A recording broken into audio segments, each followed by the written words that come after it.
Now, let's try to understand the concept of equilibrium price and the equilibrium output quantity based on the demand curve and the supply curve.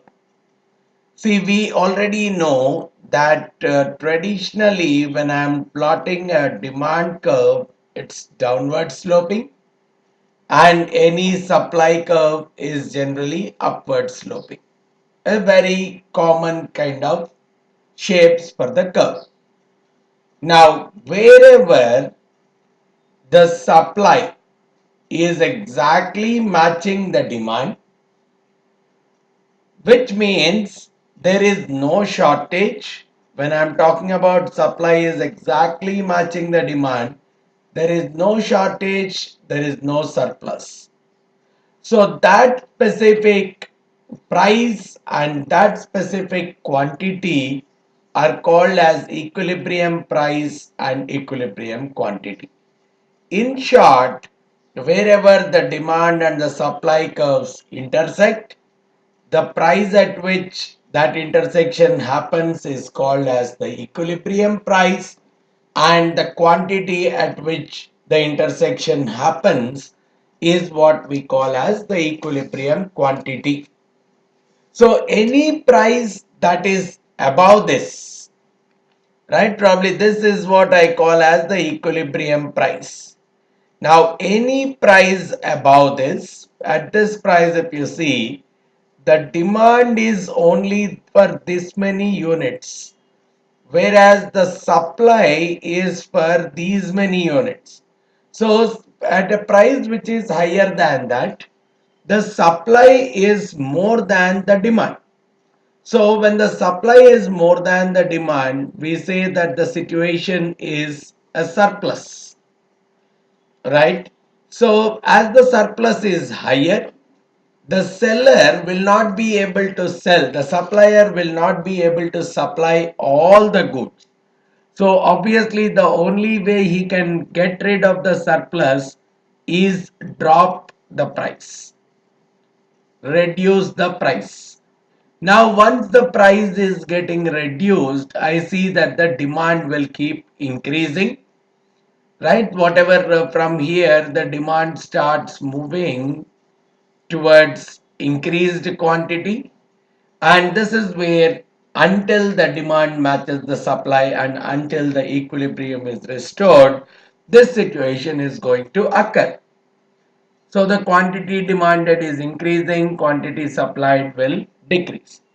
The same logic if I look at, if the price is below the equilibrium price, what we could see is the demand is, now this is the supply curve. The supply is only for this much quantity, but the demand is for this much quantity. So the demand is much higher than the supply, which means there is a shortage.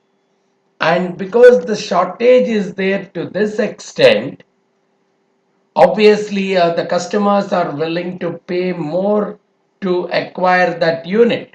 So which means the price is going up.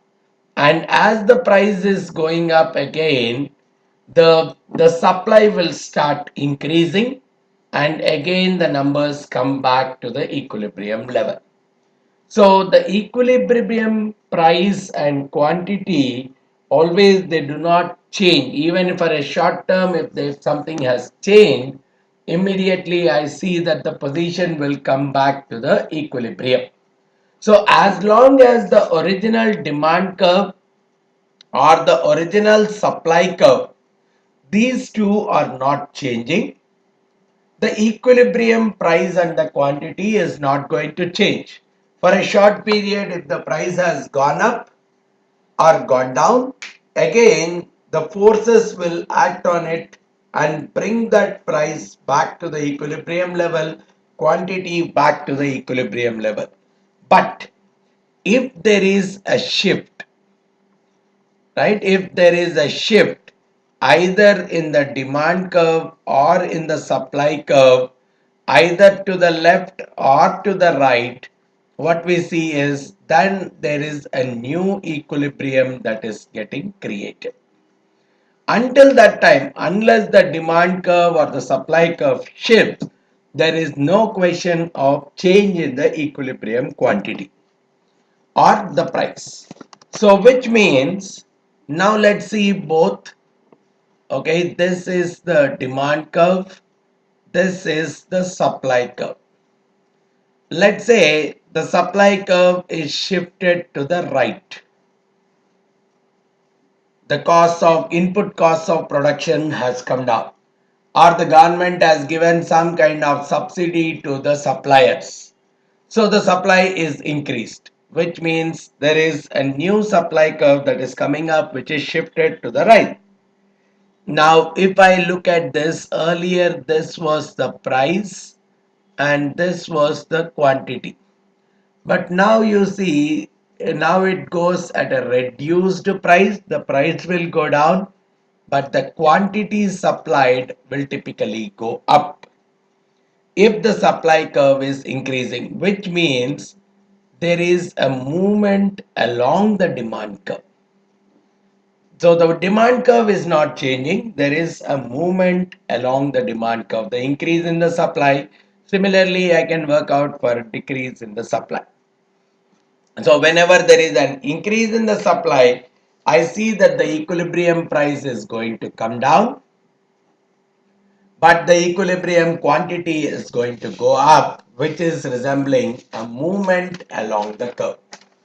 But on the other side, now if you see the demand, let's say the demand curve has shifted, right? Let me assume that the demand curve has shifted to the right. Means there is an increase in the demand. Now if there is an increase in the demand, earlier this was the price, this was the quantity. Now I could see the quantity that is produced is increased, and at the same time the price is also increased. And this I could see that there is a movement along the supply curve. An increase in the demand, it increases both the equilibrium price as well as the equilibrium quantity. And it's a move along the supply curve. So four different possibilities that come up. There is an increase in the supply, there is a decrease in the supply. There is an increase in the demand, there is a decrease in the demand. And probably a combinations or probably increase in supply along with an increase in demand. All these possible combinations are very much in existence. Right, so this kind of movements is something which we need to understand. Movement and shift, how it is going to play a role with respect to the equilibrium quantity and equilibrium price. Now, where do we really look at this? Probably look at from a business which is operating in a competitive market, a company or a firm which is operating in a competitive market. Now, the major target for any firm is for a particular good or a service, okay, how much quantity it has to produce and what is the price that it has to set. It has to really it has to really take a decision in terms of what quantity to produce and at what price to sell, and these two things have to be decided based on the market, and the market keeps changing, the market dynamics, the competition, the regulatory stuff, the interventions, they all keep changing, and a lot of times they are not in the control of the firm, out of control of the firm. They are external factors that typically act on the firm, and the firm has to take the decision regarding the quantity and the price purely based on that. In many markets, the company or the firm is more of a price taker, which means it cannot influence the price. It has to typically go with the market. Whatever the market is giving as the price, it must accept it. Anything above that price, probably it will lose all its sales to the competition. So in many a markets we see that a firm is a price taker itself, it cannot influence the price.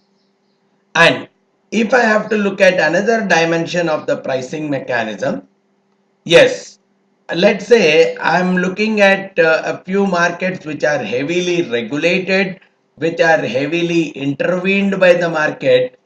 But if I'm looking at a free market, the first thing for me is the government intervention does not happen. The demand and supply is purely driven by the market, the consumers and the producers only. Consumers can very well decide what do they want to buy. Producers can very well decide what they want to sell. They have the freedom to take their own decisions, right? And whatever the interaction between the consumers and the producers is, the price comes out as the byproduct of the same, where the demand is equal to supply. And as we have already said, if the demand is greater than the supply, the shortage will exist, which will result in, if the demand is greater than supply, there is a shortage, and because of that shortage, people are ready to pay more.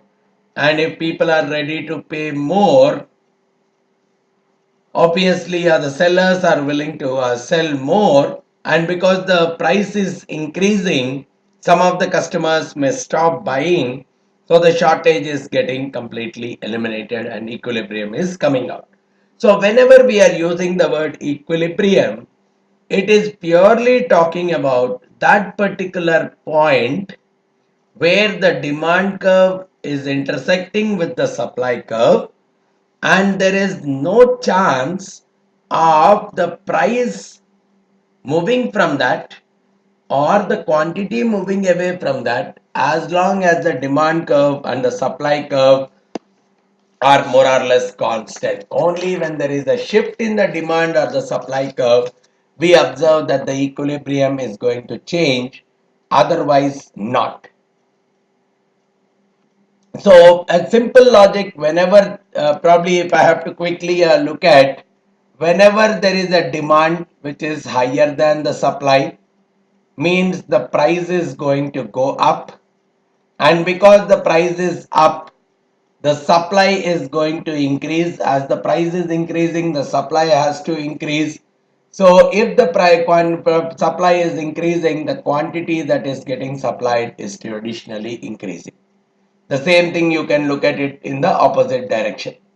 But if I am looking at the supply is increasing, as the supply is increasing, right, the supply curve is shifting to the right. As the supply is increasing, I could really see that the price has to fall. And if the price is falling, the consumers want to buy more and more of it. The demand will increase. So the quantity that is demanded is actually going up. Now, this is what is the regular cycle. And on the other side, probably one more dependency that I can bring between the goods market and the factor market, factors of production. We have already identified that the household are the owners of factors of production, whether it is land, labor, capital, any of these are owned by the different households. Now just let's take an example. Let's say the demand for something has increased, and because the demand for something, for some good has increased much more than the supply, so obviously the shortage is existing, and because there is a shortage, the price is actually going up, and because the price has gone up, the supply is going up. So the more and more are getting produced. And if more output need to be produced, obviously more resources are required to produce that output. More raw materials are required to produce that output.